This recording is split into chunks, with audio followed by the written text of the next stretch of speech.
can party all night. It's the best of the best friend weekend. We can party all night. It's the best of the best friend weekend. We can party all night. Shout out the whole podcast crew. Everybody already know what it do. When you really gotta kill it, ain't nobody gonna feel it. When you really gotta tell them it's my crew. It's best friend weekend. We can party all night. We got Ross moving, Lowe's, Rumble, Aldo, Nice is the uncle. Those who truly know me know I love me some Subway. I also get down with me like some Chipotle or Qdoba or Moe's or any little setup like that. And I love me a little Smoothie King, you know what I'm saying? But it kind of just kills me how every time you walk into one of them little establishments like that, you just never know what to expect, like, you know what I'm saying? And this just brings me to my next point. Bro, I'm just tired of the inconsistency in some of my little favorite places like that I like to go to, you know what I'm saying? It should be like a standard in play at the Subways, Smoothie Kings, to make sure my shit tastes how it's supposed to taste and tastes the same every time. And I'm pretty sure it's something in play, but it really need to be like in play. And also too, bro, them new people that be making a mockery out my sandwich on my smoothie, they kind of need to like pass protocol before they on the main line serving up boys. It has to stop. I say, whoa, welcome to the Best Friend Weekend podcast. It's your man Aldo Nice. It's your boy Raj Smuve. Let's just tackle what Rumble has put in front of us. It's a very interesting point because some places, I mean, I'm assuming Subways and all of the different places like Smoothie King that he referencing are all franchised locations.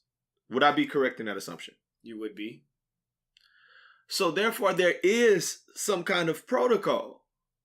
It's just I feel like certain businesses adhere to that protocol more strictly than others. What are your thoughts?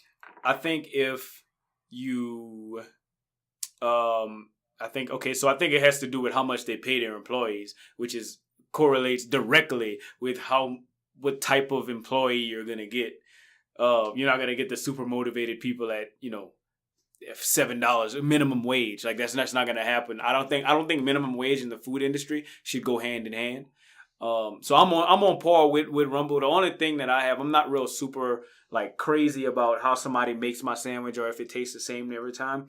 The only thing that man started out with Subway, and I feel like when we first started the podcast, we talked about this a little bit. The gripe that I have is whenever people don't understand that if you unfold it, like, so you take the bread, you split it in half, right? I'm going back. You have to remember this. You take the bread, you split it in half, and then you put all of everything in the middle of, like, in the middle. So it's unfolded bread. You put everything in the middle, and then you fold it back whenever you finish, and then where everything gonna be? It's gonna be at the back of the sandwich. That's my only gripe with stuff like that. Other than that, I'm cool with it tasting different every time. I like other people's own little, but you still have a gripe there. You got a gripe there. There may be a protocol that says how they should put the meat on the bread. Maybe they do. I mean, I think that it's just, like you said, some places do it better than others. I mean, and I guess it's what you're making. I could see Smoothie King as being a thing, right? But it's like, shit, if you got like a chain hotel and they trying to, and like their bartender gonna make their drinks different. Smoothies just kind of fall in that drink realm. And drinks gonna get made a little different. I don't care if you gotta put a banana and 17 strawberries and a quarter ounce of milk. Some people feel like once it's liquid, they get to put their own little spin on it. That's what I'm saying. That's real. I never even thought about it like that. If it is liquid, I guess it should taste different. Like if every strawberry that I've ever eaten in my life hasn't tasted the exact same, or every apple.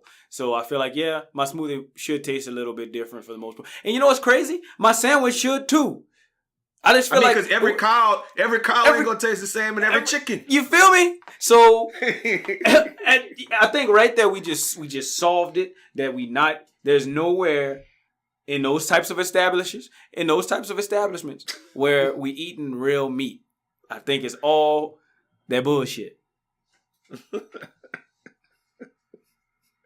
You're absolutely correct on that. You're absolutely correct on that. But so Rumble, you're just gonna have to deal with it, man. The ingredients are different. Some farmers make different cucumbers. You know what I mean, so to speak. They might have different lettuce farms. So everything's gonna have a little bit of difference, a little bit of variation to it. Variance. So you gotta account for that. But I mean, I hear you, Rumble. I hear what you want. But this just ain't, you ain't gonna get what you want all the time, man.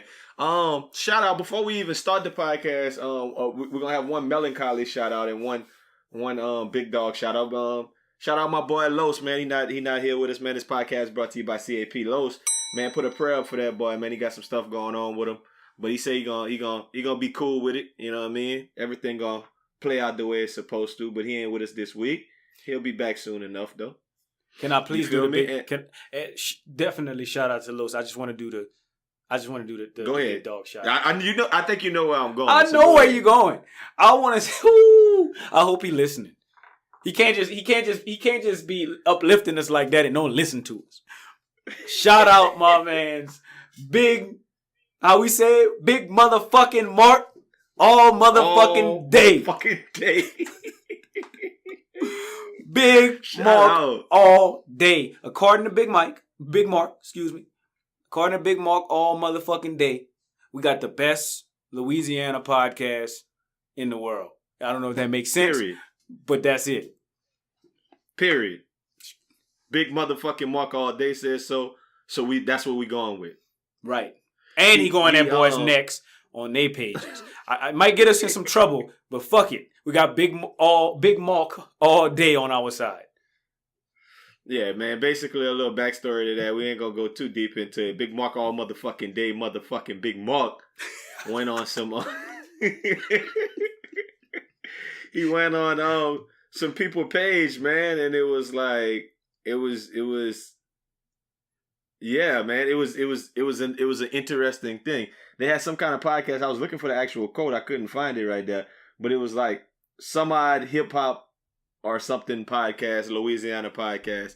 And they showed an episode and the guys was on Instagram making a post and they was like, hey, follow this podcast. There's a dope Louisiana podcast. And Big motherfucking Mark all motherfucking day. This podcast brought to you by Big motherfucking day. Told them, listen, that y'all, they shit cool, but Best Friend Weekend, the best shit popping, period, off top. Off top. On them boys' page. We need to change our podcast name, our Instagram name to Big Best Friend Weekend all day. Motherfucking all motherfucking day. Every day. Every fucking day, cut. Every day. And 8 days. Them boys responded like, oh yeah, we're gonna have to check out Best Friend Weekend. And Big motherfucking Mark all day was like, yeah, you better check it out. Stop listening to y'all own shit and listen to them boys' shit. Nah. Right? Feel yourself. Don't even make the podcast no more. Like, why y'all making one? Because this one's way better than yours. So, shout out, man. This podcast, you know who it's brought to you by. We already did say this. So, yeah, shout out there. Oh, man, look, we let me just start it off with a little kind of a shout out to Best Friend Weekend. I'm just going to say it like this. By the time this podcast drops on Friday, you should be right in the groove of Best Friend Weekend. A bunch of people have hit me up and said, what day does it start? Where are the events? Like we said, we're going to be in Houston. We said inbox us for details. Inbox us, we'll let you know where we at. As Rumble said earlier today when we had a conversation, he was like, man, we're going to be pulling up to different people places and blowing perp on other people's shit. Meaning, we pulling up to spots that we like to go to, and y'all just come hang out with us. We're going to be Best Friend Weekend down. If you got your Best Friend Weekend gear, make sure you rock it. I know it's short notice for some people because we just kind of came up with this idea, but this is a test run of a replicable model that we think is going to be what we do when we go to different cities. So be on the lookout for it. Inboxes for details. I just looked at our page, and somebody was like, I would, but I don't know how to inbox. I swear to God. I just looked at it when I was looking for Big motherfucking Mark all goddamn on your motherfucking ass day. When I was looking for his stuff, somebody said that. So somebody go help that young lady out. Her name is Bordersville _ Virgo. Why she don't know how to inbox? I don't know. She probably Tamika still got Christian. Insta DM. She probably still got the I don't old know, version man. of I would Instagram, like where to the only way attend. you could talk to people is in their comments. I would like to attend, but unfortunately, I do not know how to inbox. So certainly, certain kind of phones, maybe. She might have a little Windows Like or BlackBerry or something like that. a little. You can't BBM. So somebody reach out to that poor young lady and tell her how to get in contact with us so we could give her the deets on Best Friend Weekend. But Raj gonna be in Houston. It's going down. We're gonna have a good time, man. A lot of people coming out. A lot of Houston folk gonna be out and about, so we're gonna have a good time this weekend. Let's just start with what burned my boudin right quick. I'm ready. Okay, so if you think I'm talking to you, I'm probably not. But I might be kind of like, but I'm not. Because this is controversial. It's friends, it's family members, and it's pretty much everybody who I didn't peep for over the last year and a half. What burns my boudin is people who have weddings on Sundays. Listen, I'm not coming at your neck. Some people, some people had weddings this past Sunday. Some people gonna have wedding next Sunday. I got a two Sunday weddings coming up this summer. I was at a Sunday wedding last summer. Like, Sunday weddings seem to be a thing people do now. Shit, I might end up getting married on a Sunday too. I don't know. Remember, a while ago I was saying that destination weddings burn my boudin. But Sunday weddings do. I mean, my thing is, I think that it's probably got something to do with the fact that Saturdays, it'd be more expensive. I don't want to just put it all in one thing, because that's what I always hear. It's like, oh man, we was trying to get the location. We couldn't get the location on Saturday because they had something else going on, so we just did it on Sunday. And I get it, it's still a weekend, but it ain't the weekend. You feel me? Like, I want to go to the open bar. I want to have drinks. I want to enjoy myself. I want to cut up. I don't want to be winding down at the reception because I got to drive and or get on my plane ride. I guess in that case, it's kind of crazy because you articulate what burns your boudin better than I do. I always listen to what burns your boudin, and then it provokes what burns my boudin, almost like the same thing, but in a different way. But have you ever been to a very winded down wedding? Like a wedding where it's not lit, it's not going down. Like, it's just, we're getting married. We're going to have a meal for everyone after. And, you know, there'll be wine served, but we will ask everyone to kind of keep it together because it's not that type of party. Have you ever been to one of those weddings before? I would say that I don't want to, I'm not going to say any specifics, but I've been to something that was very turned down. Okay, cool. So that doesn't necessarily burn my boudin. It's whatever. Everybody, you know, different strokes for different folks. But what burns my boudin, and we can elaborate on what burns your boudin, but what burns my boudin is weddings on holidays. Okay. I'm not a fan of that either. No, like I'll go to a wedding on a Sunday. I feel like that's gonna be I can't turn up and then go to work on Monday. Like, or you can't expect me to take off. Like, that's not fair. Yeah. Mm-hmm. But what makes you think that you are so important to have your wedding? And if you think that I'm talking to you, I am. What makes you think that you and your spouse are so important that people don't want to go to the other party? Like, why would you have your wedding on the 4th of July or on a first, what is it? January 1st, New Year's. Why would you have a New Year's wedding? Okay, so I know some people, I've been to a New Year's wedding, and I'm going to say this. As we get up in age, I think that sometimes I'm okay with that because I don't have nothing else to do. Like, I wasn't going to be doing nothing else for New Year's Eve. So, okay, that's like what I'm going to go do. I'm going to go turn up with y'all for the wedding. Fair enough. That's fun. Fair enough. Not Christmas Day on No. I did have an uncle who got married on like Christmas Eve. We had to drive out somewhere. I remember this when I was a kid. Like, we had to drive out somewhere and he got married on Christmas Eve. So I'm not talking about, I don't, that's completely out of the question for me. I guess I'm harping more so on New Year's, and I like what you said, but let me throw this caveat. What if, one of our friends, let's say if it's one of the wolf pack, somebody in Team Nice, somebody, a best friend weekend, friends of the podcast, they get married on New Year's Eve. It's lit. It's going down. That's where I'm at. But what if it's a whole clown? What if it's one of your friends that's a whole clown? I would hope that I'm not going to this whole... I wasn't anticipating going to this whole clown's wedding. But maybe you were. I know, and maybe that whole clown hit me up like, whoa, Cutting, I would really appreciate me if you come to Yeah, like, hey, you got a formal invitation. He's a whole clown, but he's your friend. But you kind of don't like him that much. So this is what's worse. This is always what's worse. What if somebody invites you like, hey, Raj, come to this wedding with me. I want you to come to this wedding with me, your significant other. And it's like, I want you to come to this wedding, but it's on New Year's Eve, and it's some people you don't know like that. They might not even be whole clowns, but you don't know them. So it's like, oh, okay. I think the ball game changes a little bit. Whenever you throw your significant other into it. One, I'm amazing. For anybody out there, I'm just letting you know, any of our listeners, for real, I'm dead serious. If any of y'all get married soon, you want me at your wedding. No doubt. Like, you want me at your wedding. Like, I'm going to get drunk as fuck, and I'm going to dance my ass off. You know how, like, sometimes you go to a wedding, and it take that one person to make everybody kind of get up and start dancing. Like, for real. Like, they'll do the electric slide, like, and then they'll go sit down. I'm the one person that stays on the dance floor the whole time. You going to yaw? I'm yawing on the dance floor. I'm doing all my moves. I got signature moves that I've been working on for 33 years now. I'm doing all my signature moves at weddings. And I'm in my suit. I'm nice.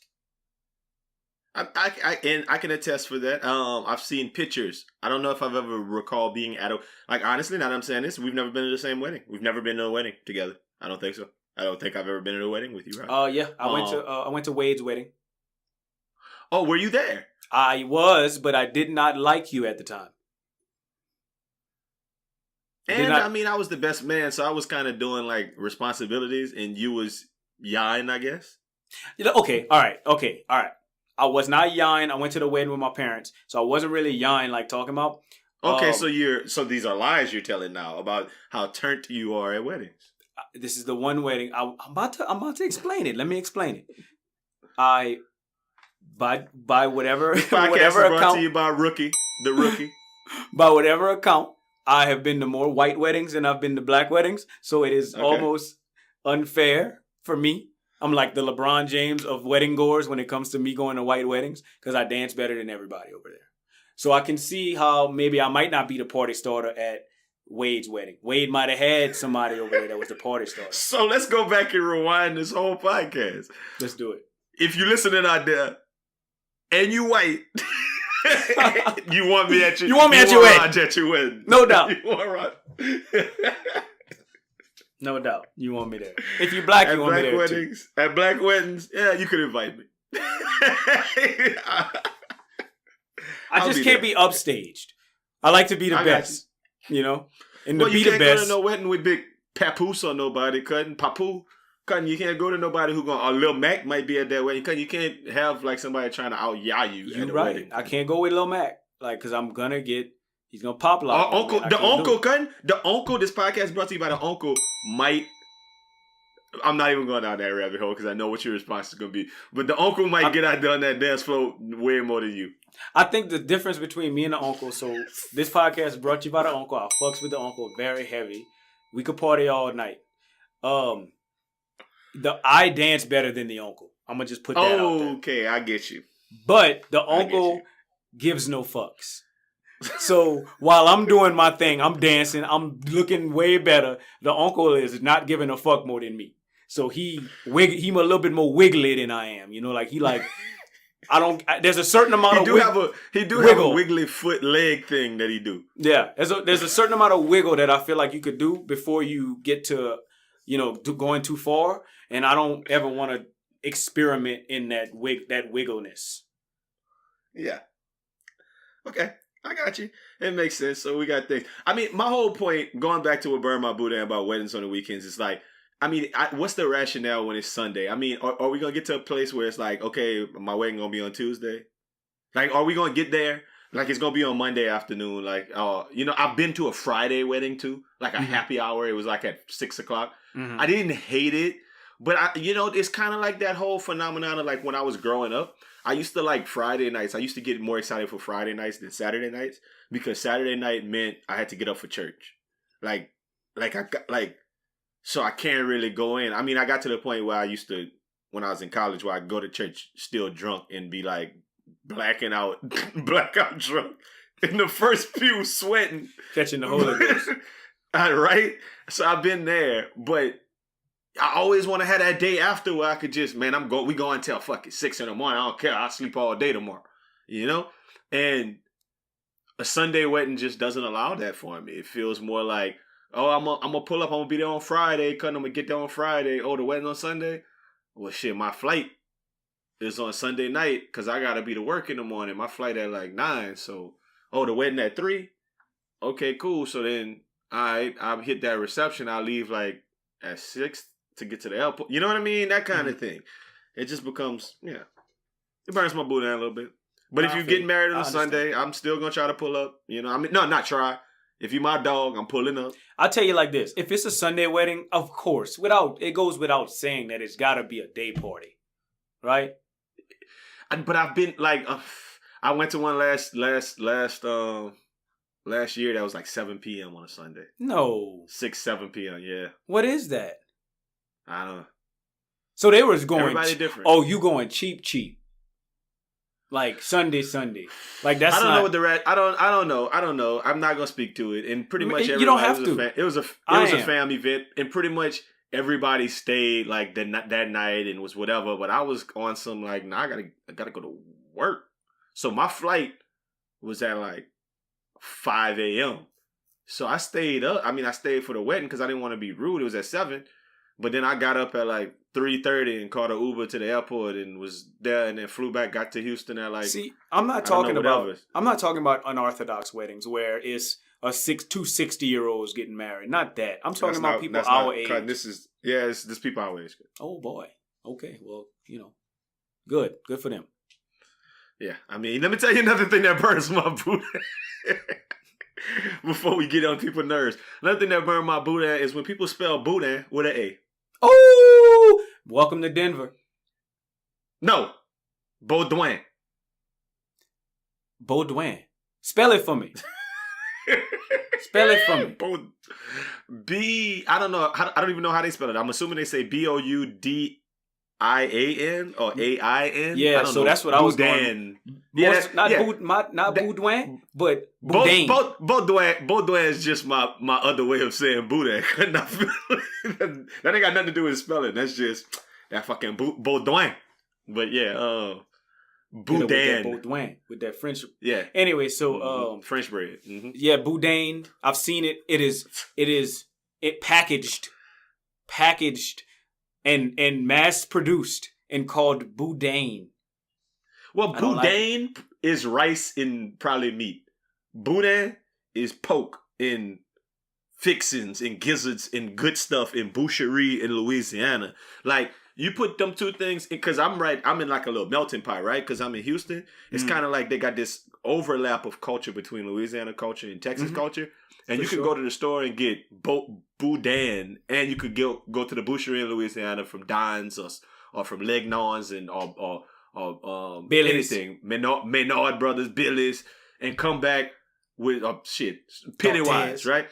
And like we could go on all day with where you get boudin. The local gas station. You could come back. That's what I said, Pennywise. The Phillips station. You come back with some Louisiana boudin. And then you have like some boudin from the stove. You put them two things next to each other on the grill. I've said it before. One thing Texas people do better than Louisiana people is putting that boudin on the grill. That's next level, and it's outstanding. It's better than putting it in a rice cooker. But if you put both of them in there and then you take them off and look at the end product, one of them is just buku rice with some meat. That's boudin. Boudin cutting is buku meat with some rice. Well, let me tell you what boudin is. Boudin, and this is strictly word of mouth. I have no idea. I would never buy it. Like, I'm not gonna buy it to be able to tell people about it on the podcast, unless that type of podcast presents itself. Hint, hint. So it's all meat and like a couple of morsels of rice, a couple of grains of rice. And so it's very like it's almost like sausage. Yeah. You gotta have somewhat of a mixture of a medium, an equilibrium of sorts of meat and rice, and then one can have a little more meat, one can have a little more rice. But whenever it's like all meat and then just like sprinkled with rice, I think that's boudin. That's what they don't know what they're talking about. That burns my boudin. Oh shit! There you go. I mean, that makes sense to me. I only got one more thing there. Wait, before we go there, I can't not say this without you bringing up boudin. That I made my own boudin recently. I saw you had a boudin cake or something. I made a boudin king cake. So I'm like looking up this podcast brought to you by Ross Mouton. That's who gave me the inspiration to make it. I saw it on Facebook and he posted it in the comments, the recipe. So he posted a recipe and the recipe said, buy this much boudin, cut it open, and then put that in some bread or so some crescent rolls. Make boudin, but go ahead. Hold on. Buy boudin, cut it open, put it in crescent rolls, and then bake it. Well, yeah. I live in the land of boudin. I don't want that. I want boudin. So that led me to look for a boudin recipe. Okay. Yep. Pork, liver, goodness, all that shit, vegetables, all kinds of stuff. Rice, of course. But you didn't have to case it because you was putting it in some bread. No, okay. So it was loose boudin. It wasn't No, I'm saying that's like I didn't have to put it in case. I didn't make sausage. It was just loose boudin. I made a boudin king cake, so it was in there. When the last time you seen a loose boudin? All right, and so of course every recipe, whenever you follow the recipe almost to the T, you have more than you need. So I had too much for the bread. So what I did was I made boudin balls, and they was outstanding. Well, I think that is a very useful skill, and I'm happy that you were able to do that. I've never made boudin from scratch. I know, shout out, man, this podcast is brought to you by Ito's. He was talking the other day about, Harry was talking about, well, he was making some boudin stuff for Super Bowl, and he was, doing kind of what you said a little bit, getting the real boudin, ripping him open and using it to do other stuff. So, boudin is I can't wait to come. This is why I can't wait to come to Houston and be able to tell a real chef that I made my own boudin. And it was fire. It was good. It was very good. It wasn't like, oh yeah, this was good for my first time. No, the shit was slap. Like, it was very good. There's only one other thing that burned my boudin, and this is real teacher experience. Like, I was in a classroom earlier this week, and the teacher put these 3 questions down on the board and was like, kids, answer these questions in your notebook before you get out of here. And what burns my boudin is kids who ask, do they have to write the question when the teacher write the question on the board? Always did. Even when I was a kid, it burned my boudin. I was like, why did you write the question? Yeah, I wrote the question. I wrote the question until I got smart enough to be able to write the question in the answer. Right, okay. Like what? Like, yeah, you know what I'm saying? How do you make boudin? The way you make boudin is by, you know what I mean? Like, once I learned how to do that and paraphrase in my answer, then I was even more gassed. But how long did that take? I don't know. But my point is just, how you going to ever look at that to study? That just tells me how stupid kids are. Like, how they going to go home and study out their notebook and they're going to be like, oh, what was I answering? What's this answer about? You always write the question. And some of y'all how do you make boudin? Follow a recipe. And then you don't even know what recipe it is. All you see is follow the recipe. Exactly. Exactly. So you don't even know what the question is. And I mean, like, a lot of y'all was kids who grew up not writing down the question. Encourage the next generation to do better. That's all I'm going to say about it. Just encourage them to do better. I got one more thing before we stop talking about what burns your boudin. What burns my boudin is when you don't think that my boudin was good. That really makes me feel some type of way. It burns my boudin that you don't believe me. And that's all I got to say. I mean, we're going to see. I would like to, I was not going to say that. You would like to taste my boudin, is what you was going to say? I'm not going to fall for the slip. I'm not going to, nope. Nope, not happening. Not today. Not gonna say it. I wouldn't be interested in seeing what it tastes like. None of that. Nope. I'm just gonna assume it's not good and I don't want it. We'll leave it there, man. Oh man, Jussie. Jussie. That's your man. I mean, we called it, right? Didn't we call it? I mean, I think everybody knew. But we specifically on that first podcast, we was like, I hope this story is real, because it just didn't feel like it had all of the wheels in order. Real quick, I'll give you like a rundown for those of y'all who out there who've been under a rock. January 22nd, he supposedly got a letter threatening him at the Fox studio. And the letter uses letters clipped out of a magazine. And it was like something about kill you nigger and MAGA and stuff. I don't know if y'all knew about that. That was the first thing that happened, like January 22nd. Then exactly 1 week after, he's attacked by two men who placed a rope around his neck, poured a chemical on him, and yelled racist and homophobic slurs. The attack took place 2 a.m. in a cold day, on one of the coldest days in Chicago history. The subway thing, we've been going back and forth with that. What we find out is that the Chicago police, he didn't want to involve the police, which was kind of weird. And then when the police came to his house, which had to be sometime after the attack, he was still there with the noose still around his neck, which is kind of like, Are you really, what are you trying to sell it at this point? You're supposed to be a good actor. If he was a better actor, maybe he'd sell it. January 30th, they released the video surveillance of the two people. No surveillance of the attack. February 2nd, he comes out and he's like, I'm the gay Tupac. I fought the fuck back. February 4th. On the February 4th report is when it said that the police said that he still had the neck around his rope when they asked to speak with him. And he said the attackers were wearing black masks. And then he turned over, we talked about this kind of last week, he turned over a heavily redacted phone records. That includes the hour before the reported attack. So he had took out a lot of stuff for whatever reason. Then the police raided the homes of Ola and Abel Onsendaro. And some of the items they took were magazine stamps, a black face mask, an Empire script, a phone, receipts, a red hat, and bleach. The raid happened as the brothers were returning from a trip to Nigeria. So it looks like the brothers went to Nigeria the day after the attack and didn't come back until February the 13th.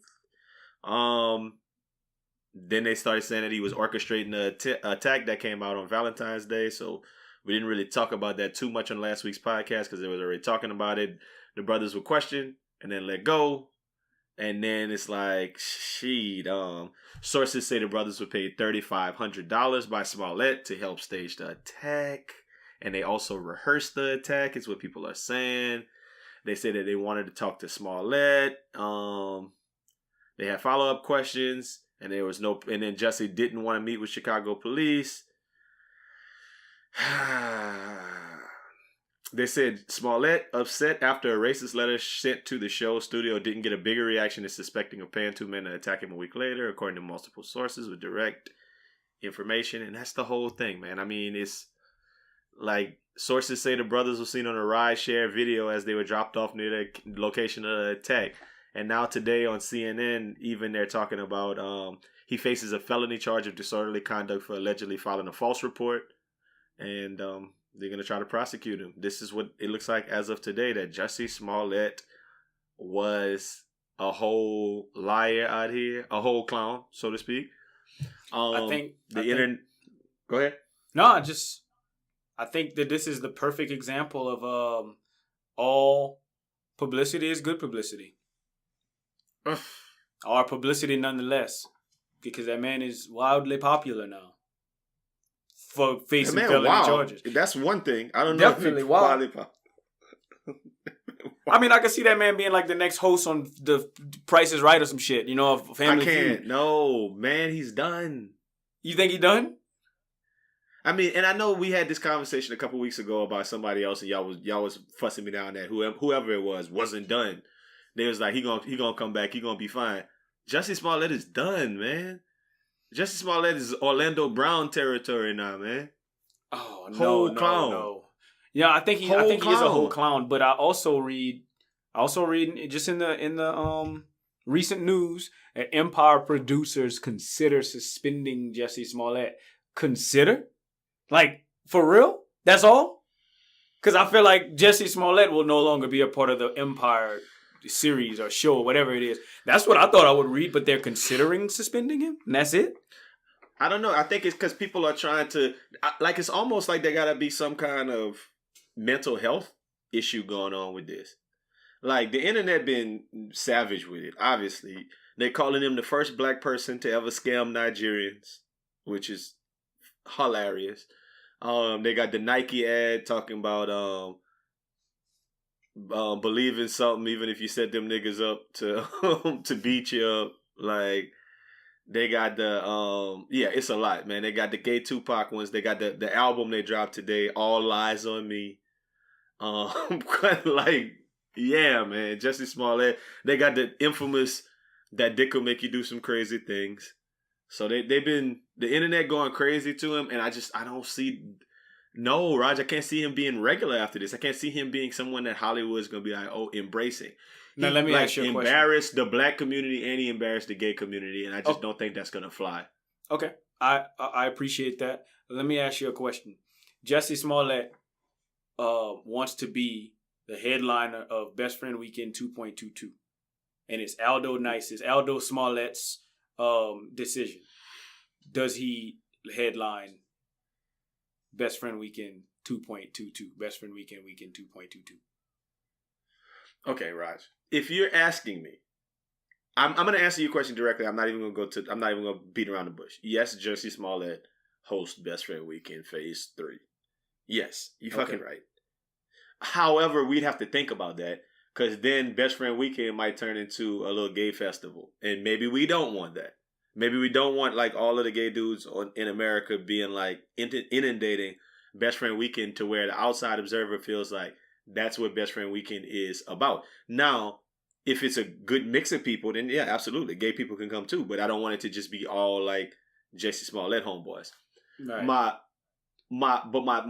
thought, I guess, what I would say is, I don't want it to get. I wouldn't want like, I think Jussie Smollett can still be successful. I mean, Omarosa is still successful.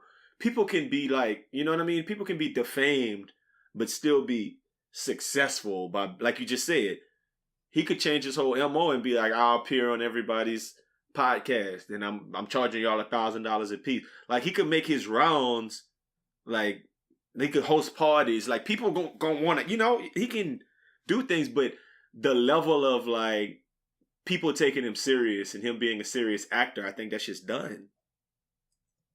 Okay, I guess we'll see. Yeah, I mean, I guess, cutting. So, I mean, what would you, if you were his like agent, what would you say like his next step should be to try to stay relevant? Man, I don't know. Come out with some politically correct response for everything that's going on, and then just try to become an Instagram star. And I feel like he'll still have roles. He'll still be around. I don't think he's going anywhere. Bro, them people crazy. Them famous people crazy. So I think he all right. I think he'll be fine, unless he goes to jail, which probably benefits him too. So that's a low thing to say, but he's good either way. Nah, yeah, okay. So we'll see. We'll see how that plays out, man. But we've been talking about Jussie for like a month, so yeah, hopefully they got some resolution and we figure out exactly what's happening, man. Another thing we was talking about last week that I wanted to definitely revisit. We talked about the Gucci boycott, and it was a big part of our blackface episode, which did really well. Got good reviews and a lot of listens. But with the black, we talked about, and I mentioned this last week. I said it. I said, what if Gucci did that shit on purpose? Because they don't want y'all niggas wearing their stuff. Like Tommy Hilfiger didn't want y'all wearing this shit in the 90s. Like, he came out, my clothes ain't made for black people. What, like, is there a point where high-end fashion just says, you know what, middle finger, we don't want y'all in our stuff?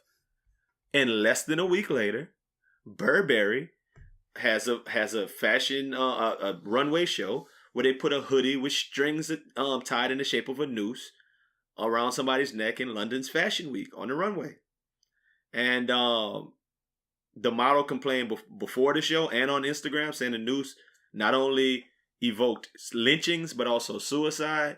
And then Burberry came out and said suicide is not a faction, it's not glamorous or edgy, and since the show is dedicated to youth expressing their voice, here I go.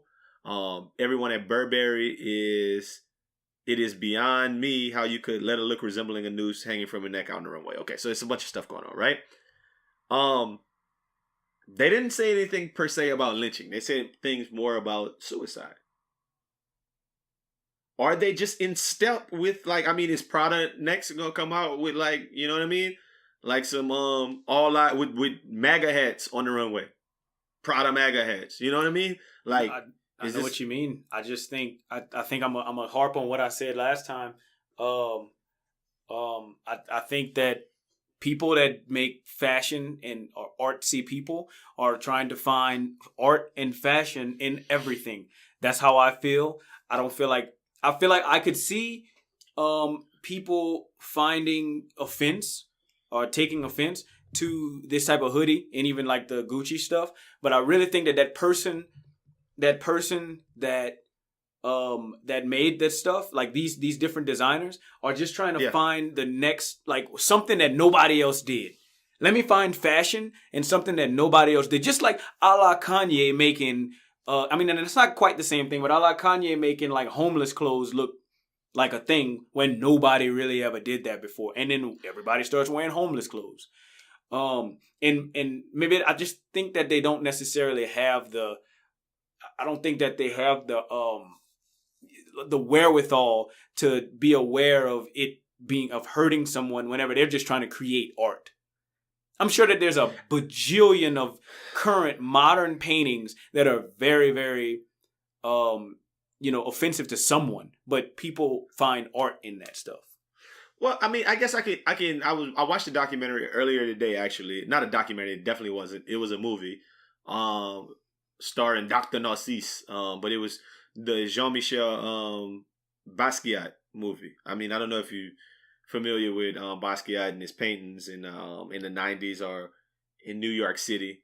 And he was big friends with like Andy Warhol and all kind of other craziness. Anyway, but it was all about expressionism, and it was kind of like they was over there painting, and it was like, what's really good art? And I guess you have a point there about artists being eccentric and artists kind of looking to see what's going to be out there, what's going to be stand out, what's going to be important artwork. And I can see that to an extent, but I've always lived kind of by the credence that, I guess, fool you once, shame on you. Fool me twice, shame on me, right? Mm-hmm. Like, I feel like this is two examples. I live by that credence, but this is like my bigger worldview. 3 times is a trend. Right now, I think we're sitting on 2 with a bullet. Like, because 2 within the span of like a couple weeks. If a third one pops up in the next couple weeks, are you going to be willing to say that? Yeah. So I don't think that people are in. I think as an artist, you have to be very brave because your artwork is made to be judged. Like they put it in a museum for people to interpret it, or maybe even people to like try to appreciate it, but for people to critique it. That is what it's made for. This is fashion, not art. I think it's kind of. I don't know. Art. I think once you get to designer fashion like that, like we're not gonna. A lot of this stuff that I see on the runway, I know that sweater was like a real thing, but I don't ever see that stuff. Like I don't ever see it out in the streets. I don't see it in the regular clubs. I don't see it in just like at concerts. I don't see that stuff. I think that once you get to a certain point of fashion, it is art. It's not fashion anymore. Okay. That's how I feel. So yeah, no, but I do get your point. If somebody makes some wild next shit week that said Prada, and then under it said "Not for you niggas," then that's words. That's not art to me. Like that's that's Basquiat literature. Was just putting words on stuff. I mean, it was art too, but I mean, like words sometimes, like art. Okay, let's just talk about art. And we're talking high end art. Were we talking last week about sneaker balls and kicks that are high end? the most high end kicks right now are what? Or off whites, right? Well, not the most high end, but the most high end Nike type of thing that they're putting out these days. Sure. It has a fucking what do you call that? A zip tie on it, and then there's some words on it. So words are art. You know what I mean? Like if placed in a strategic way. Mm. So niggas with an X through it could be the. I mean it's not. So, I mean maybe not nigga, but it's art just for us or something exclusive.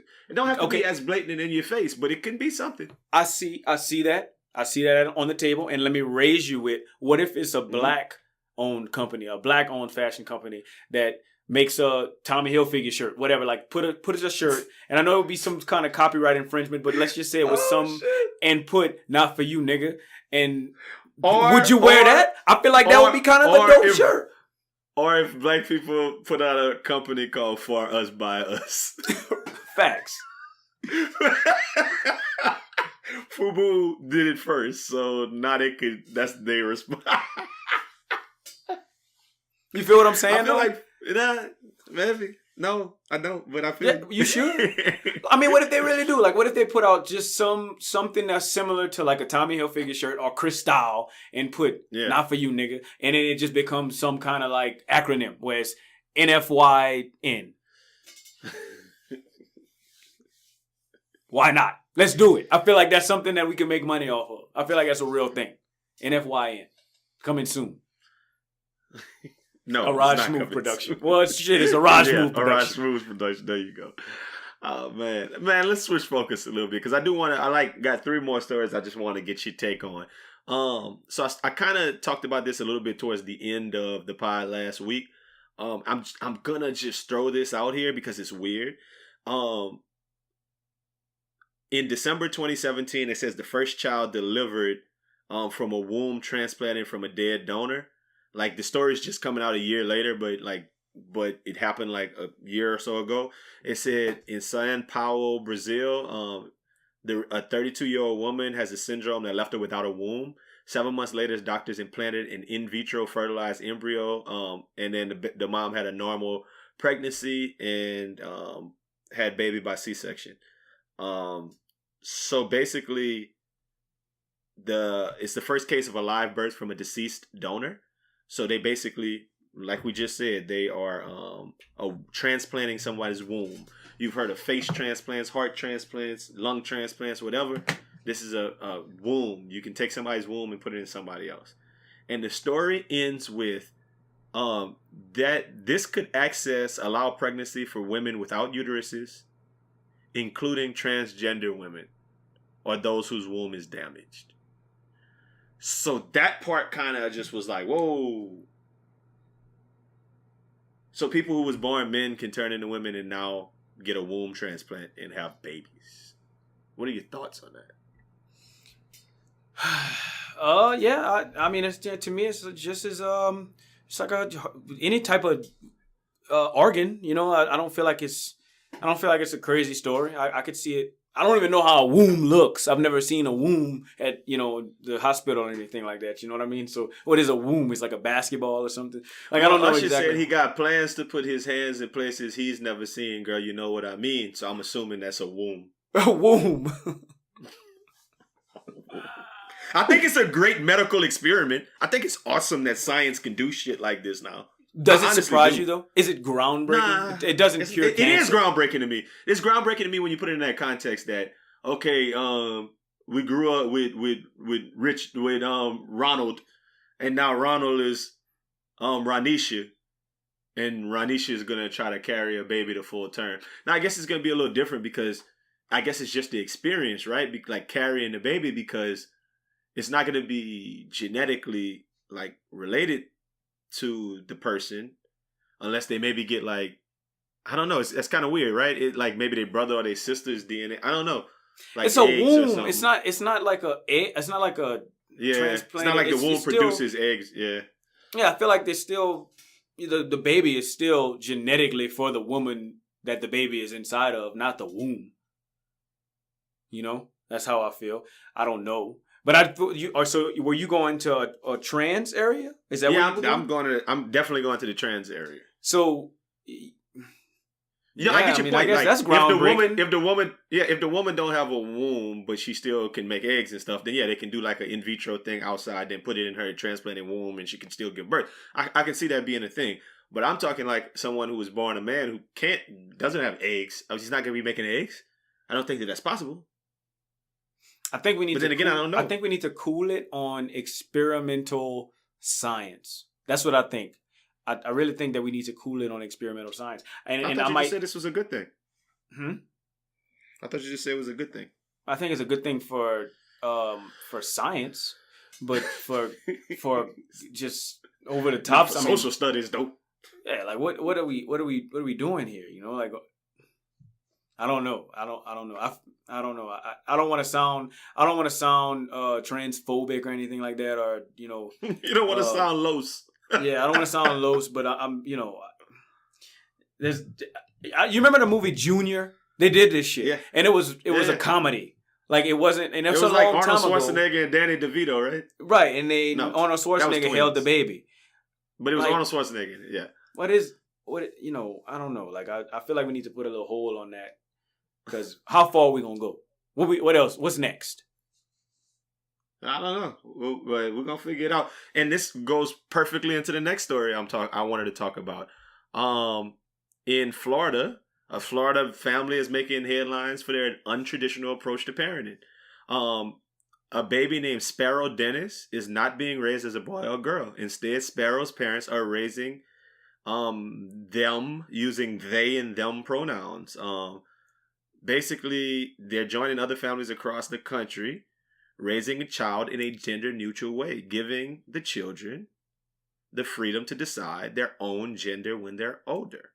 So it's like, it's a lot, they call them theybies, not babies, they, theybies. It's a bunch of people online who kind of with that idea. My question is that how long do you think society is going to let them get away with that? By that I mean this. If I have a baby and I'm like, nah, I'm not letting nobody get to know it. Because I read a little bit about it. And the parents know the gender. And maybe like the doctor and some select few people. But nobody else. Like they're like, no, you can't see my baby. Like you can't change their diaper and none of that. Mm-hmm. So you're not going to know what gender my baby is. Like, my question is like, how long are people going to let them get away with like, just in regular society, going through school, doing everything else, where people just gonna let them walk around like, nah, you just ambiguous until you figure it out. Like, at what age are they gonna be like, nah, you either a boy or a girl, you gotta be one? What you think? I think we need to cool it on the. This ain't no science. This ain't science. Well, whatever it is, social it might not be science. Yeah, social studies. Psychology. We need to cool it on the creative social studies. Like it's like stop it. I don't understand. Some people are born, I guess, with a choice, I guess, if you will. I don't know how that really That's what works, we're saying right now. These people join with a choice. No, I'm not talking about that. I'm talking about if you're like born with both or something. All right. Well, either we're gonna close this one or cut this one off. Which one you want? Gotcha. I don't know if that's how it goes. But I feel like some people have that choice, and we should just leave it to them. The people the kids that's born with a penis should be raised. And I get it. I have friends that don't necessarily raise their kids to be like, oh, that's a little girl thing. Oh, that's for little boys. You know how some people do that stuff. I get it. Maybe we don't have to go there. But I mean, raise him like a boy. Raise him like he's gonna have a boy's life. And then if he decides at one point to do something different, don't make him feel weird about it. I just don't see a reason to always try to find a different way. Like I just have to do this because is it the right thing to do, or is it just because you want to be different and make headlines? Like, what is it? And yeah, that would be my concern too. Like, what's the parents' reason for doing that? Are they really trying to like? Is it all about like, oh, we just want to be super tolerant? Well, I mean, you might be confusing a child that otherwise would have just been born like, hey, I'm a dude and I want to be a dude. What do you mean I get an option? What do you mean? Like, what does that even mean? And my question is, when does the child like make that decision? Do you make that decision when you're 7? Do you make that decision once you realize, man, that did get hard when I see a a little chick, or I want to watch porn and beat my wood, like, or like when do you make that decision? And if they make that decision when they're 7, what if they feel differently when they're 12 and you didn't allow them to, I don't know. It's just kind of like, it's so many little things to me, right? And then when them facial hair and them titties come, like, are we just gonna like give them hormones and surgery from a young age? Like, people gonna be like, nah, you got facial hair, you a dude. And then they're gonna be like, no, I'm a they. Relax. I'm a they. My thing is, I just always thought that they. I always thought they. It's funny because I've referred to one person as they, or what they was talking about. You know, like, hey, this person said something about you, or what they was talking about. I always saw they as like more than one person. So whenever they say like I'm a theyby, I'm a they. I feel like they need to create a new pronoun, because a they is, it sounds like a thing. You know what I mean? Like, it almost sounds like you're just like it sounds derogatory to me. It do. I get it. No, I get it. Like, at the place I work, they refer to them as like Z, like Z and Zer, like with the letter Z. Like, instead of her or him, it's like Z, Zim, Zer, and that's how they talk about themselves, not they. But I get your point. It's like they feels like a thing, not a person. Let me tell you how I wish I felt. A group of them. I don't know. How I wish I felt? I wish I felt that, I wish I knew, I wish I had a more articulated answer from a more empathetic feeling about it, because I don't get it.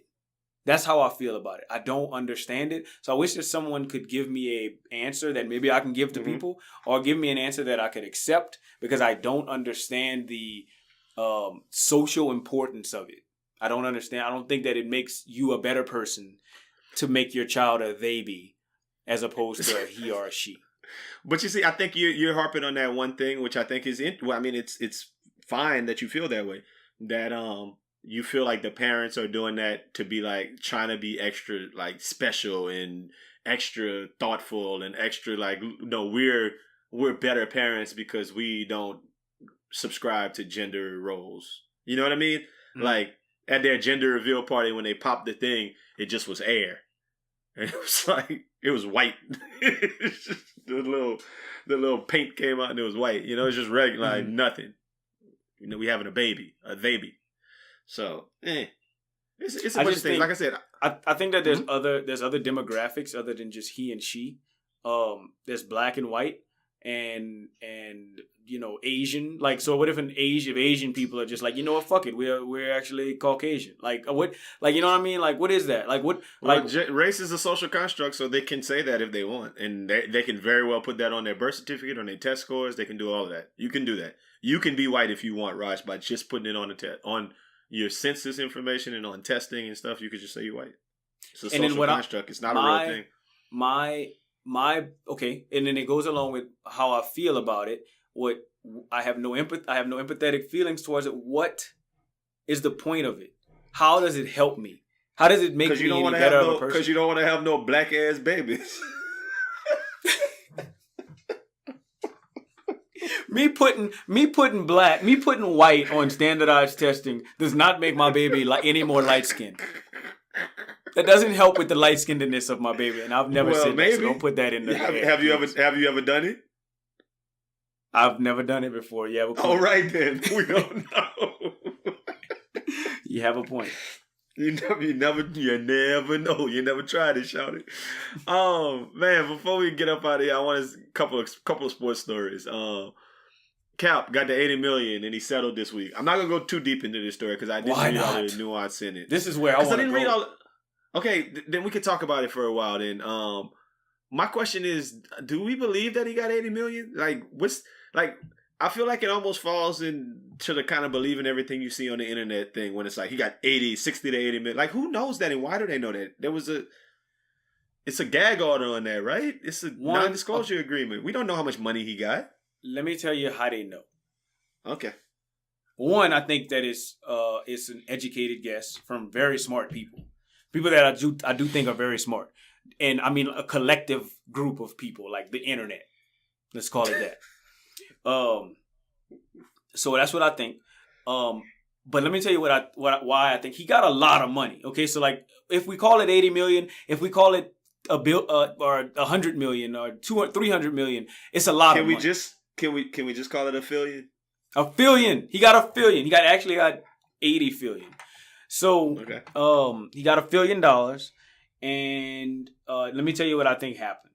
I think that because the cap I know, the cap that I actually thought I knew, and I'm on the I do side more with the Malcolm Jenkins, get what you can, and like let's help the cause. But the cap that I know, I do respect that side too. I didn't expect there to be a settlement. Like, what is that? So what I think happened was Cap been out of the league for a while now. You don't really have a whole lot of income. I think he's got a lot of money compared to regular people. But as far as just income, I don't think that he had a whole lot of it.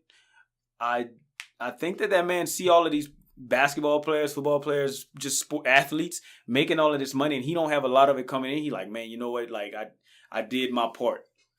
I did my part for the cause, and I gotta be a little more selfish now. Because I was hoping that whole case would not end with a settlement. Yeah, everybody was. But you would have to feel that they have some kind of reason to it. I kind of initially thought that maybe his lawyers pulled him to the side and was like, look, Colin, what we're trying to prove is very hard to prove, and we probably don't have the information. And the NFL is trying to settle it so we don't be airing this kind of laundry out, whatever. If we go through the whole case, you probably won't win because we don't have the actual the evidence to prove this. So you should take the loot. So then, I mean, because they're trying to give you this, loot. They're trying to give you this bag. You gotta take that bag. So I'm thinking that was what I was thinking.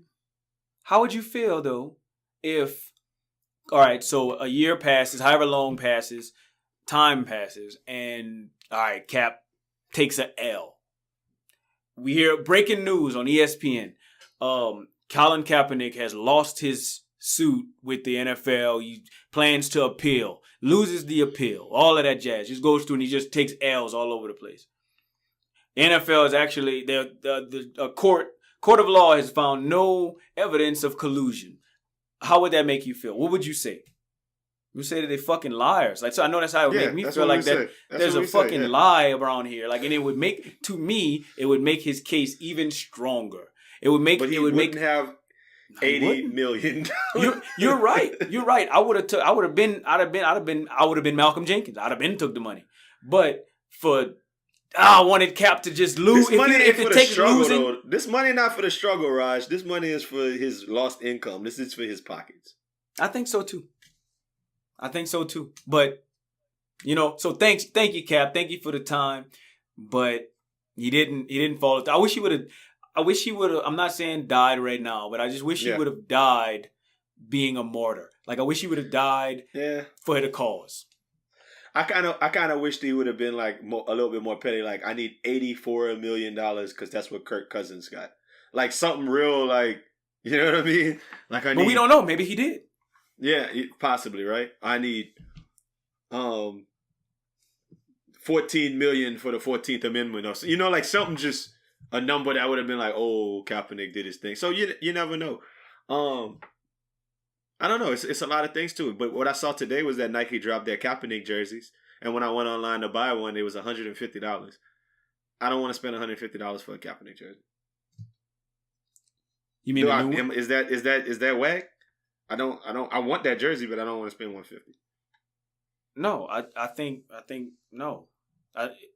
I wouldn't want. I don't want to spend that either. I want a Colin Kaepernick jersey as well. I don't like that. I don't like that it's $150. Let me just go back and say that. If that jersey was $80, I would have bought it today. You know what I mean? I would have loved if it would have been like $50, like for everybody who's supporting the struggle to be able to comfortably afford. $150 though?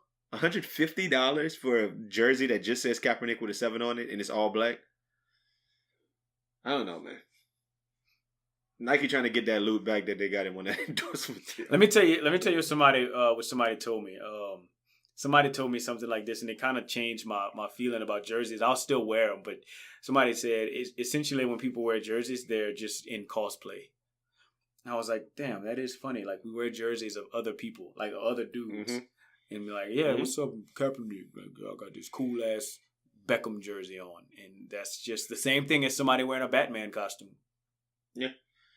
I got you. I mean, I've kind of gone to the point where I get team jerseys a lot more. Like outside of the sport, I don't care who's on the jersey. Like, I honestly don't.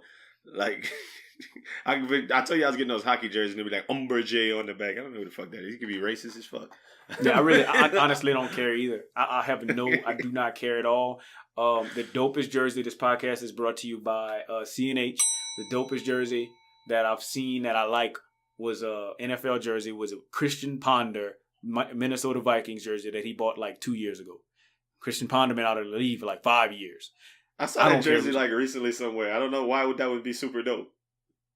I just like it. It's just purple. Like, it's just a Vikings jersey. I just like it. I got a purple Vikings jersey here that shout out, this podcast brought to you by Graham Star bought me. A fucking Jared Allen number 69 that says Allen on the back, you know. Vikings jersey. I've never worn it, I don't think. So I'm gonna have to pull that thing out.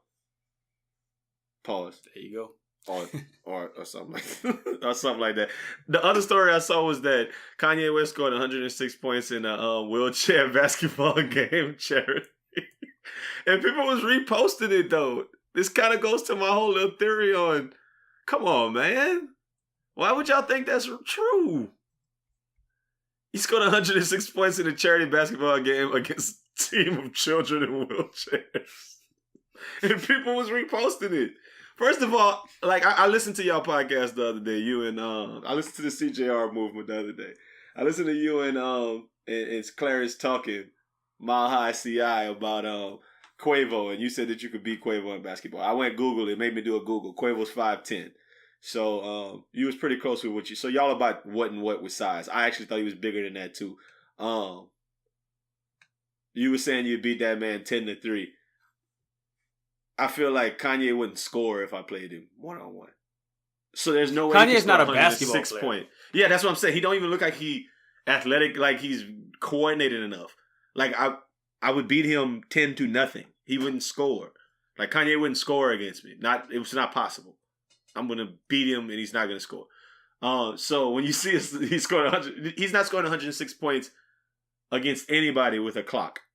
Like, unless he has all day to score 106 points. Wheelchairs are not. It's just a funny story. I feel like to play wheelchair basketball, you gotta not only be good at basketball, but be good at a wheelchair. So, like, why? I was assuming he wasn't in the wheelchair.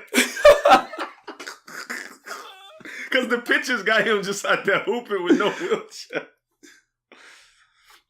But they also, I don't know, the picture, it looks like he could be in a wheelchair. You know? It's possible. Like, it looked like because, like, you see his hand. You see his hand. Yeah.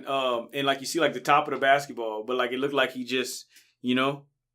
Like, it looked like, I don't know. Like, it looks like it could be looks like it could be in a wheelchair. That's funny. So he was basically, they're saying that he was playing. He was hooping. But he was hooping and they was in the wheelchairs. That's fucked up. Like, what kind of evil person do you think that is? Man, I was watching that NBA All-Star celebrity game and it got me to thinking what you're talking about. I feel like I would beat most celebrities in hooping. Now, some of them would surprise me and probably be good. Like I mean, it's common that everybody think J. Cole is good because he played in high school, right? But I don't necessarily think that makes a good, like, that means J. Cole could beat me 1-on-1. Like, I'm just being honest about that. Like, Quavo was good in high school. That don't necessarily mean they could beat me 1-on-1. They probably hoop a lot because they probably got time to do so because of their careers as musicians. But, you know, somebody will sneak up on you and be nice. And you'll be like, ooh, I didn't expect that man to be that nice, that quick, that jumper. But outside of, like, former pro athletes, I feel like, yeah, we should be able to beat a good 95% of celebrities. I don't know. So I'm not going there. I think they got some. I think that they got some very athletic celebrities. I just think that I don't think Quavo is that good. Like, I looked at it. Listen. I could give Meek on that court. Meek looked like he could play a little bit. I still give Meek work. I think So like I'll be honest with you, like this is where I'm going. I think Chris Brown's better than Quavo. I've watched both of them. I think Chris Brown's better than Quavo. I can't really spew off a whole bunch of names that I think of guys that I bet you Bow Wow Bow Wow made a whole song about basketball. Them boys never made. Well, I would love to one day have Bow Wow play Romeo in basketball, and that would be my life goal. Oh, Romeo kill all of them in basketball. That's what I think. Well, you the one who told me I'm the only Romeo person. Hit music wise.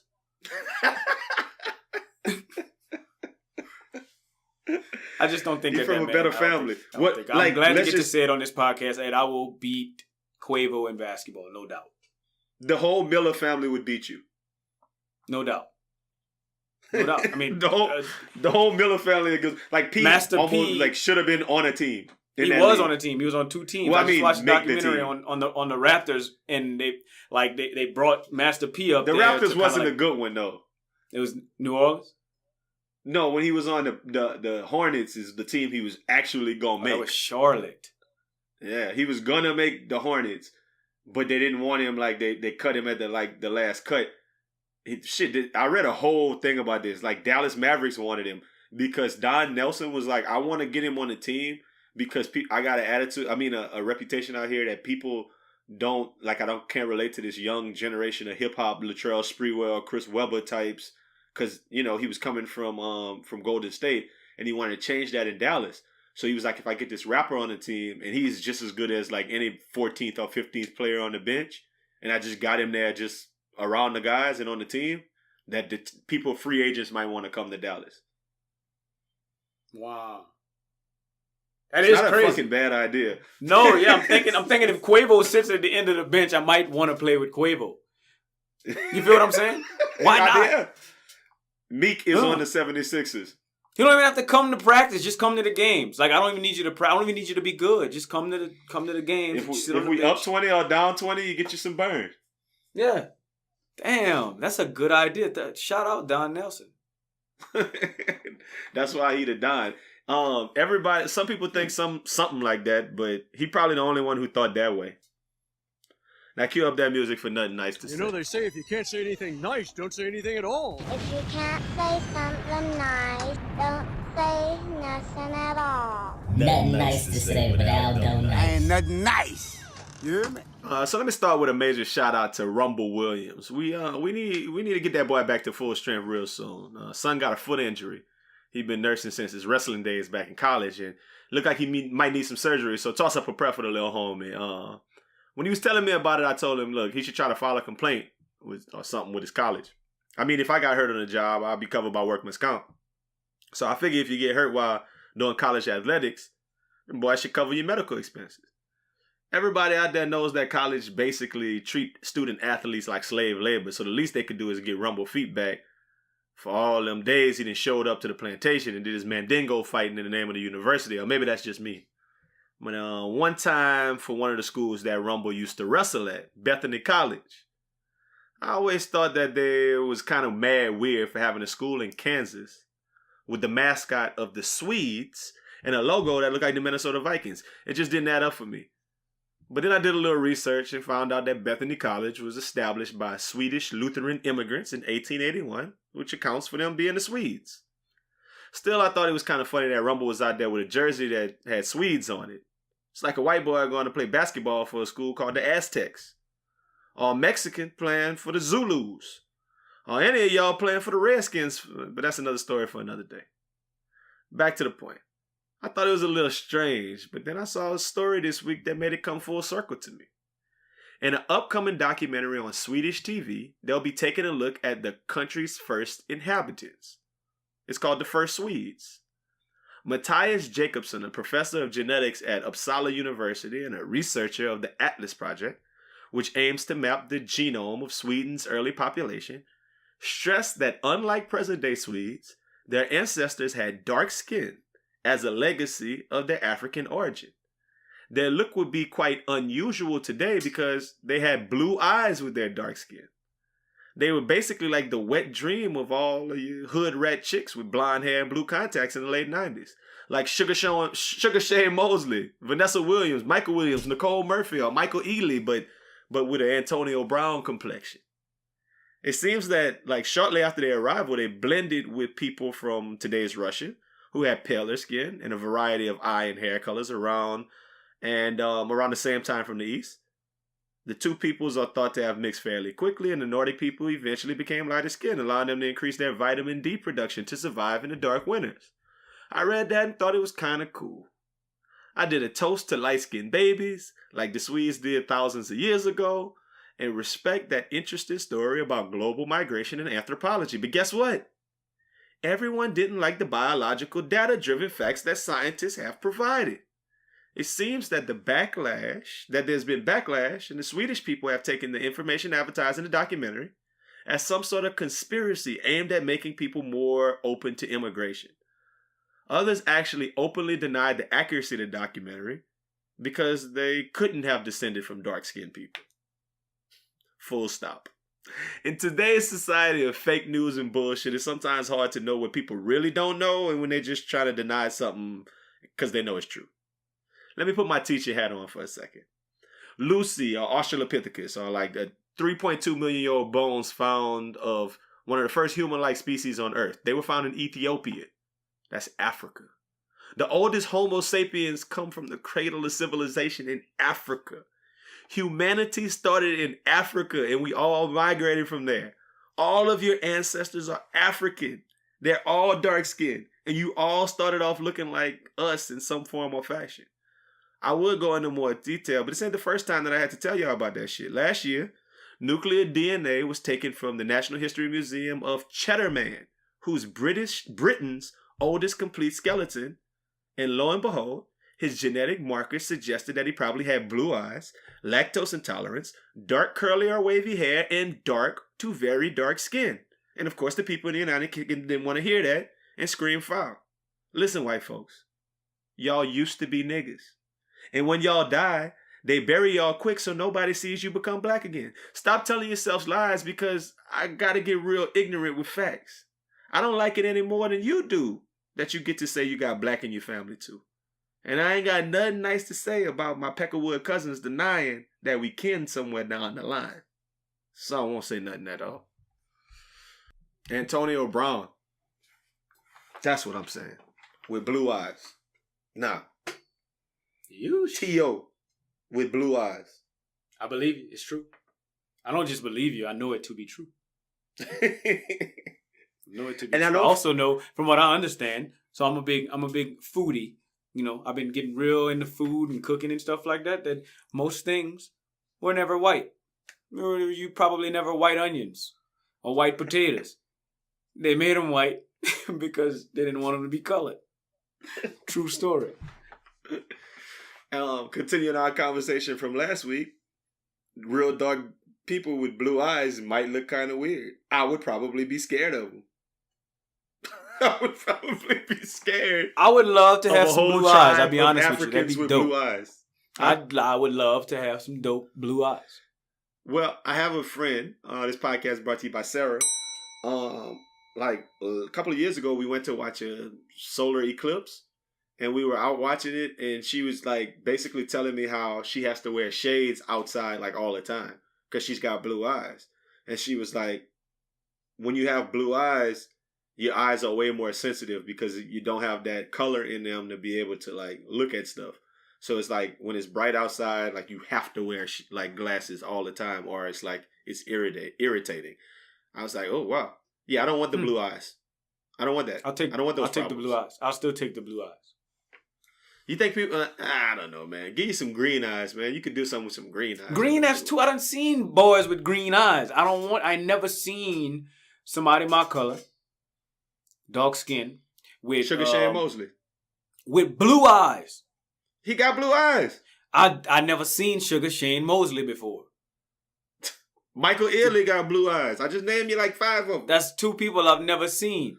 I'm talking James about Earl Jones got blue eyes. I want to see somebody walk up across me and be dark skinned with blue eyes. That's what I want to see. Well, none of them boys really dark skinned, so I guess that's part. I mean, I'm not saying they dark skinned enough for me to call dark skinned. They're not Steph Curry. Mm-hmm. If Steph Curry had blue eyes, I'd be like, oh, okay, cool. But I'm talking dark, my color that I want to walk down 16th Street Mall See somebody with blue eyes. That's my color. I never seen I feel like I would think they some White Walkers from The Walking Dead, and I'd be scared. Well, that's cool. Be scared then. I'm gonna hang out with them boys. Hey scared. man, best friend weekend face 2.2. So don't get too excited. 2.22. 2.22. It's a little It's bit more upon than us. just 2.2. It's upon us. Okay? So pull up, have a good time, hang out with us this weekend, take some pictures, have a drink. It's going down H-time, you know what I'm talking about? And we appreciate y'all kicking it with us this week. We're going to have a whole bunch of cool stuff. Me and Raj Smuve and CAP, aka Los, going to get into some stuff this weekend. Produce a whole bunch of new content. Really brainstorm some good ideas to give y'all some new stuff with the podcast. So really, really, really, really, really be on the lookout for that. Raj, you got anything to say before you get on this plane? Man, hold up.